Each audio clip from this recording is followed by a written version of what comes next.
So if you guys didn't know, E3 2022 has been canceled. Not just the physical event, but also the digital, which is actually even more crazier to hear than they canceled the physical one. I'm not gonna lie, I thought it was gonna happen. I thought it was gonna go down. Yeah, for me right now, it's like honestly, I am not. It's not a surprising thing, but it's like I kind of expected like you don't want to give one more try or try to like innovate at all, or just try something the digital event that they announced.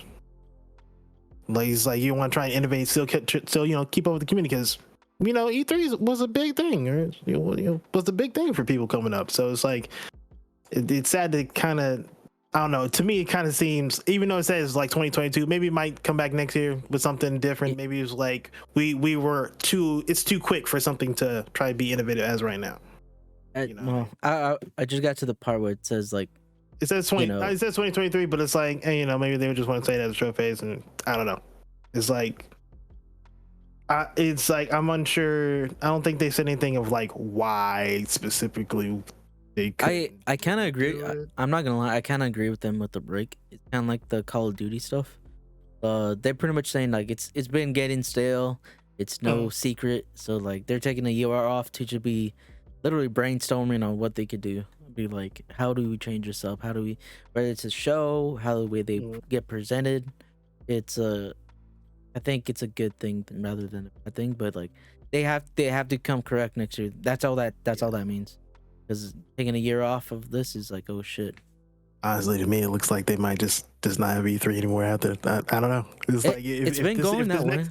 If the next one, I feel like if they said the next one, they're going 2033. It's the next one. If it doesn't hit, it's like, especially like with like other conferences like EA Play doing their own thing and PlayStation and shit.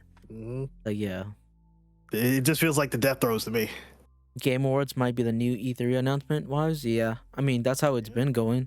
The Game Awards and stuff like that, with things that everyone else has been doing, like their own conferences, like I've been saying. Like E3, yeah, E3 was a Super Bowl like 5 years ago when it was like popping. When GI, dang, so GI not doing interviews is why it was popping. Is that what y'all saying? Because after we left, that's when it started going downhill. Think about it. Those are just facts. Yeah, with the pandemic going on, it's like it definitely just like push people to like, hey, you better no more really in person thing as of right now. It's like you're gonna have to learn how to present your own, or at least it showed that companies that they realize I could just announce my stuff and everyone would be fine as if it was E3. E3, or we can have our own events. And it's like people are just there for the game announcements and the trailers anyway. They're like, besides the people that are actually there for networking. I think it's mostly there for networking and stuff like that. That's what for the industry stuff. Right, but it's like people outside of that, they didn't care about networking. They cared about the thing, the announcements. It's like, oh snap, announcements, the demos and all that shit. Sucks.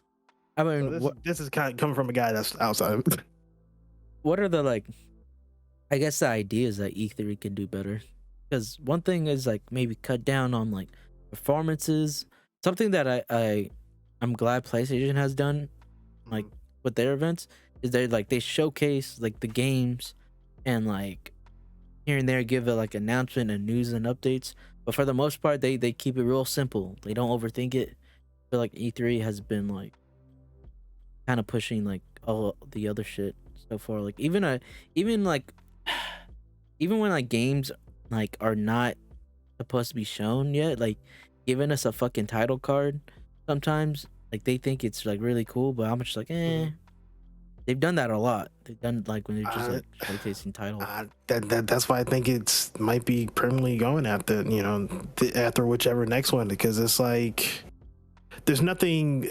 You're on other people's time. You're like on other people's like time. Pretty much, and that's a great point. It's like you're pretty much on other things. You're hoping someone else brings something to the event, because E3 is more like just a place, and everyone else. The only thing that made it, pretty much interesting for people on the outside is like, oh, these major companies announce these major things around this major time. Yeah, that's So true it's too.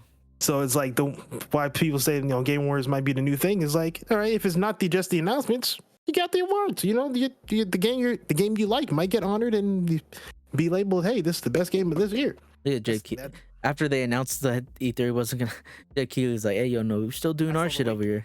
here." I saw So the that wink. Summer Game Fest. Right, I saw the wink. It was like, yo. That's funny.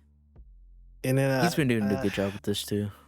yeah, he really did. And I think the last thought on that one is just shows how we consume our content dictates this kind of event, because it used to be that people like the the performances, the big major things that are done in E3 besides the announcements. Yeah. Now it's just like, man, just get to the trailers, bro. I'm not here all day.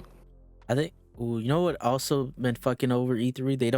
They're starting not to understand like kind of which is how people consume things. Mhm. Because I remember, I think it was like 2 years ago. Well, when they brought in the public, The public or is that something else? and the digital stuff. So remember when Jeff, Oh, like everyone wanted to, like everyone's, GI has been co-streaming the E3 Game Awards, everything for like years now. But then I think 1 year, E3 said, "Nah, you can't stream that shit," and they even told Jeff Keighley, like, "No, you can't." And even he was mad. He was like, "Wait, that's fucking weird." I remember that. I remember that thing being a thing, and that's because the suits are like, "Nah, we want all the like live stream stuff and whatnot," right. which kind of understandable for like a streaming thing, but like Mhm. you gotta like, I don't know, for some reason you just gotta understand that A lot of the thing that made you popular was word of mouth. Like, oh, did you see this happen at this thing? Is like, or chilling with your friends is like, and now there's a pandemic, or at least that's yeah, before fuck the pandemic, but- Oscars, man. That was a fucking moment, bro. That would never have like been as big if everyone wasn't streaming it. Yeah, word of mouth. Exactly. It's fucking great. Exactly. The It's slander awards, like oh, that's a man. thing. And also, something that Summer Game Fest does well too is they don't drag it. They don't make it a big thing. If I remember correctly, E3 is super long. E3 takes like 5 fucking hours for it to like fully get done or some shit. Yeah, so they don't make it like a Every lengthy thing. fucking They don't yeah. drag it. It's a out. week It's full like, of like just, I don't know. I think it's like 3 hours or some shit. Like they give you like showcases like Mhm. EA's this day, PlayStation, Xbox. Yep, they got their own blocks. So it's like, if you're expecting something from this person, here you go, right there. Oh, that sucks, man. Because I want E3 to Yeah. be big. Hopefully, like we still got next year. I'm hoping for the best. I'm not. Yep. They can change up some things up.